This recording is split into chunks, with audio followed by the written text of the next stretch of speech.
সবাইকে স্বাগতম। আজ আমরা পৃথিবীর বৃহত্তম ধর্মীয় সমাবেশগুলির মধ্যে একটি কুম্ভমেলা ঘুরে দেখতে যাচ্ছি। হিন্দু ঐতিহ্যের গভীরে প্রথিত এই প্রাচীন উৎসবটি বিশ্বজুড়ে লক্ষ লক্ষ ভক্ত, সাধু এবং পর্যটকদের আকর্ষণ করে। কিন্তু কুম্ভমেলাকে এত বিশেষ কী করে তোলে, আসুন জেনে নেওয়া যাক। বন্ধুরা, আপনাদের স্বাগত জানাই ফ্যাক্টজেনের নতুন একটি এপিসোডে।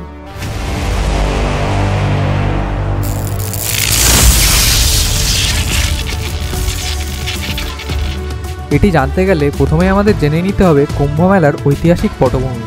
কুম্ভমেলার ইতিহাস 2000 বছরেরও বেশি পুরনো। এটি সমুদ্র মন্থনের কিংবদন্তির সাথে যুক্ত বলে মনে করা হয়, যেখানে দেবতা এবং অসুররা অমৃত নিয়ে লড়াই করেছিল।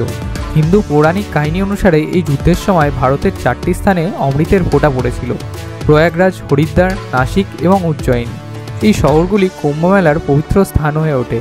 কুম্ভমেলা এই 4টি পবিত্র স্থানে পর্যায়ক্রমে অনুষ্ঠিত হয়। প্রয়াগরাজ, এটি হচ্ছে এলাহাবাদে অবস্থিত, গঙ্গা, যমুনা এবং পৌরাণিক সরস্বতী নদীর সঙ্গমস্থলে। হরিদ্বারে পবিত্র গঙ্গা নদীর তীরে এটি হয় এবং নাসিকে গোদাবরী নদীর তীরে এটি উদযাপন করা হয় এবং উজ্জয়নে পবিত্র শিপ্রা নদীর তীরে হয়। এই উৎসবটি 12 বছর ধরে একটি চক্র অনুসরণ করে। প্রতিটি শহরে প্রতি 12 বছর অন্তর পূর্ণ কুম্ভমেলা এবং প্রতি 6 বছর অন্তর প্রয়াগরাজ এবং হরিদ্বারে অর্ধ কুম্ভমেলা অনুষ্ঠিত হয়। মহাকুম্ভমেলা, যা তাদের বৃহত্তম, প্রতি 144 বছর অন্তর প্রয়াগরাজে অনুষ্ঠিত হয়। এই বছর অর্থাৎ 2025 সালে মহাকুম্ভমেলা প্রয়াগরাজে 13ই জানুয়ারি থেকে 26শে ফেব্রুয়ারি পর্যন্ত অনুষ্ঠিত হচ্ছে। এরপরে আমরা জেনে নেব আচার অনুষ্ঠান সম্পর্কে। কুম্ভমেলার প্রধান আচার হলো শাহী স্নান বা রাজকীয় স্নান, যা সাধু এবং ভক্তরা পবিত্র নদীতে স্নান করেন। বিশ্বাস করা হয় যে কুম্ভমেলার সময় এই নদীতে স্নান করলে পাপ ধুয়ে যায় এবং মোক্ষ লাভ হয়। স্নান অনুষ্ঠান ছাড়াও উৎসবের মধ্যে রয়েছে ধর্মীয় বক্তৃতা। বিখ্যাত সাধু এবং আধ্যাত্মিক নেতারা উপদেশ এবং শিক্ষা প্রদান করেন। এছাড়াও রয়েছে নাগা সাধুদের শোভাযাত্রা। পার্থিব জীবন ত্যাগকারী এই তপস্বী যোদ্ধারা পবিত্র স্নানের আগে জাঁকজমকের সাথে পদযাত্রা করেন। যজ্ঞ এবং ভজন, পবিত্র অগ্নি আচার এবং ভক্তিমূলক গান আধ্যাত্মিক পরিবেশকে উন্নত করে। এরপরেই রয়েছে সাংস্কৃতিক অনুষ্ঠান। বিভিন্ন সাংস্কৃতিক অনুষ্ঠান, প্রদর্শনী এবং ঐতিহ্যবাহী পরিবেশনা জাঁকজমক বৃদ্ধি করে তোলে। কুম্ভমেলা কেবল একটি ধর্মীয় অনুষ্ঠান নয়, এটি একটি সাংস্কৃতিক এবং আধ্যাত্মিক ঘটনা। এটি জাতি, ধর্ম এবং জাতীয়তা নির্বিশেষে লক্ষ লক্ষ ভক্তদের মধ্যে ঐক্যকে উৎসাহিত করে। উপরন্তু এর উল্লেখযোগ্য অর্থনৈতিক, পর্যটন এবং সামাজিক প্রভাব রয়েছে।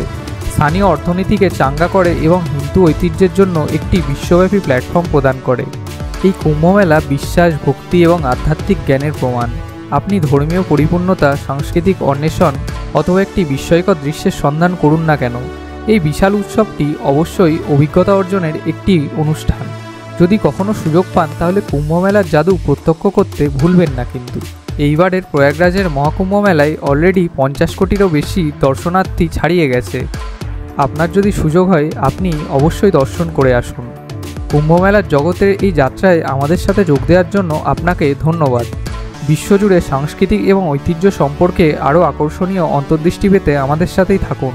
পরবর্তী সময় পর্যন্ত অন্বেষণ চালিয়ে যান এবং শিখতে থাকুন। আর আপনাদের যদি এই ভিডিওটি ভালো লেগে থাকে তাহলে একটি লাইক এবং শেয়ার করে দেন। আর এইরকমই আরও নতুন নতুন অবাক করানো গল্প শোনার জন্য আমাদের চ্যানেল ফ্যাক্টজেনটিকে সাবস্ক্রাইব করে বেল আইকনটি প্রেস করে দেবেন।